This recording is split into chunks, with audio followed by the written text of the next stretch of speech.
सत्ता में। अब पाकिस्तान के एक ऐसे नेता की बात जो आए दिन अपने बयानों से दुनिया को ये बता रहे हैं कि उनकी राजनीतिक और कूटनीतिक समझ शायद अभी पूरी तरह विकसित होनी बाकी है। पाकिस्तान में वैसे तो बिना सोच समझ बोलने वाले बहुत सारे चैंपियन हैं, लेकिन आप पाकिस्तान के पूर्व विदेश मंत्री और बड़बोले बिलावल भुट्टो को सबका कैप्टन कह सकते हैं। और इसका ताज़ा सबूत है जूनियर भुट्टो का नया बयान, जिसमें पानी थोड़ा कम है। दरअसल बिलावल ने सिंधु जल संधि समझौते को लेकर भारत को अपनी खोखली धमकियों की नई किस्त जारी की है। बिलावल भुट्टो ने कहा है कि अब भारत के पास सिर्फ दो विकल्प हैं, या तो वो सिंधु जल संधि के लिए सहमत हो और इसे चलने दे, या फिर पाकिस्तान से युद्ध के लिए तैयार रहे। इसके अलावा बिलावल ने यह भी कहा कि भारत का या तो न्यायपूर्ण तरीके से पानी साझा करे, नहीं तो पाकिस्तान सिंधु नदी प्रणाली की सभी 6 नदियों से पानी लेगा। अब भारत क्या पाकिस्तान का भी कोई नागरिक अगर बिलावल की इन बातों को सुन ले तो वो यही कहेगा कि बिलावल अपनी पर्सनालिटी से कुछ ज्यादा ही बोल गए हैं। पहले आप बिलावल का बयान सुनिए, पाकिस्तान में कैसे उनकी मरम्मत हो रही है वो देखिए, फिर हमने भी जूनियर भुट्टो की शॉर्ट टर्म मेमोरी लॉस की बीमारी को दूर करने का एक प्रबंध किया है, वो देखिएगा। पहली बात तो यह है कि बिलावल को युद्ध की बात करने से पहले 7 मई से 10 मई तक के उन 4 दिनों को अच्छे से याद कर लेना चाहिए, जिसके बारे में सोचकर शहबाज और मुनीर के माथे पर आज भी पसीना आता होगा, जब 96 घंटे में पाकिस्तान बिना किसी शर्त के सरेंडर करने के लिए मजबूर हो गया था। और रही बात सिंधु नदी के पानी की, तो बिलावल भुट्टो चाहें तो इंटरनेट पर जाकर भारत सरकार और उनके मंत्रियों के बयानों को फिर से सुन सकते हैं, जिसमें सिंधु वाला संकल्प है। अब भारत पानी नहीं सिर्फ दंड देने की मुद्रा में है। वैसे आपको बिलावल की नई बौखलाहट की वजह भी आइए बताते हैं, और वो है भारत के गृह मंत्री अमित शाह, जिन्होंने बीते शनिवार को ही ये कहा है कि पाकिस्तान के साथ सिंधु जल समझौते को कभी बहाल नहीं किया जाएगा। और इसी बयान से बिलावल को अब दर्द उठा है।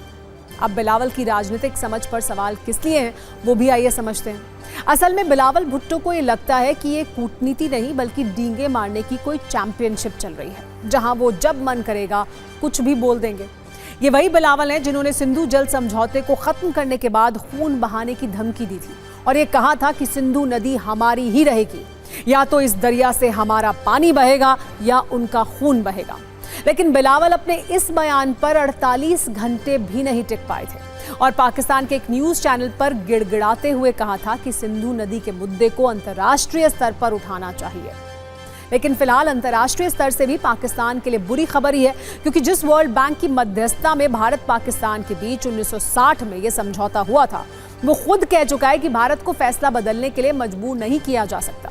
भारत और पाकिस्तान के बीच 1960 में सिंधु जल समझौता हुआ था, जिसके तहत भारत को रावी, सतलज और व्यास नदियों के पानी पर नियंत्रण मिला था और पाकिस्तान को झेलम, चेनाब और सिंधु नदी के पानी पर अधिकार मिला था। ये नदियां भारत से होकर पाकिस्तान में जाती हैं, इसीलिए बिलावल को यह समझना चाहिए कि सिंधु का पानी दोनों देशों की संधि और भारत की उदारता के कारण पाकिस्तान को मिल रहा है। इसे बिलावल अपना हक नहीं समझ सकते।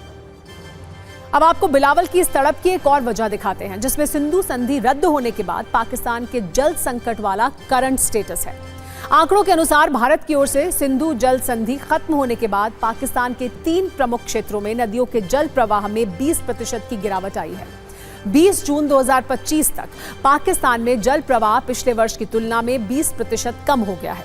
जून में सितंबर तक चलने वाली खरीफ की फसल के लिए ये बहुत चिंताजनक है। इसके अलावा सिंधु नदी प्रणाली से जुड़े जलाशयों, नदियों में जल स्तर कम होने से पंजाब और सिंध प्रांत में संकट बड़ा हो रहा है और इसीलिए अब सिंधु संधि पर पाकिस्तान की बौखलाहट के रुझान आने लगे हैं। हालांकि भारत का मैसेज क्लियर है, चाहे जितने भी धमकी बम चला लो, पानी तो नहीं मिलेगा।